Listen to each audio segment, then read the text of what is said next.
आजच्या इवांजेलान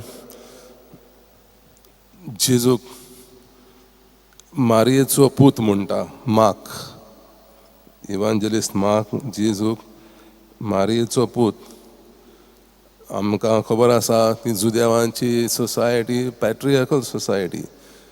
ती बापायच्या नांवान ते भुरग्यांक उलोव करतात, नांव दितात. पूण जेजूचो बापूय जुजे मरण पावलो. तो आपलें आपोस्तल कार्य सुरू केलें तेन्ना ताची आवय मारिया विधवा जाल्ली. आनी देखूनच जेजूक ती विधवेची दूख कोन्न तो सोजमूंक जाता. कित्याक ताका खबर आसली जेन्ना तो मरण पावतलो तेन्ना ताची आवय विधवा जातली आनी तिका कसले दूख कोन्न त्रास भोगूंक पडटले. सो त्या नोदरान तो ही विधवेच्या आदाराक पावता. तिणें जेजू लागीं मागोंक ना ताका साल्वार कोर म्हूण, जितो कोर म्हूण.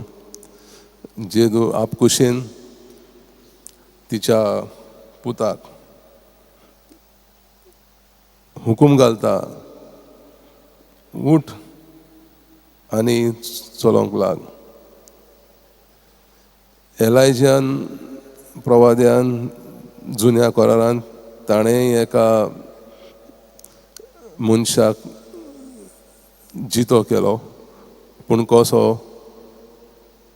तो त्या मोड्याचेर रोडटालो, देवा सायबा कित्याक म्हूण तुवें ताचो जीव घेतलो. हांव ताचेच घरांत रावतां, हांव म्हजी कार्य जें कोत्तां ताच्या आदारान कोत्तां. तो न्ही एकटोच पूत तुवें ताका वयलो, ताका जीव दी. हांगा जेजू मागणें करिना, बगर हुकूम घालता, उठ आनी चलोंक लाग. जेजू खरो देव, तांचो भावार्थ कमी आसलो. सोत खरें तो जुजेचो आनी मारयेचो पूत म्हूण, पूण भावार्थ तो खरो देव, खरो मनीस.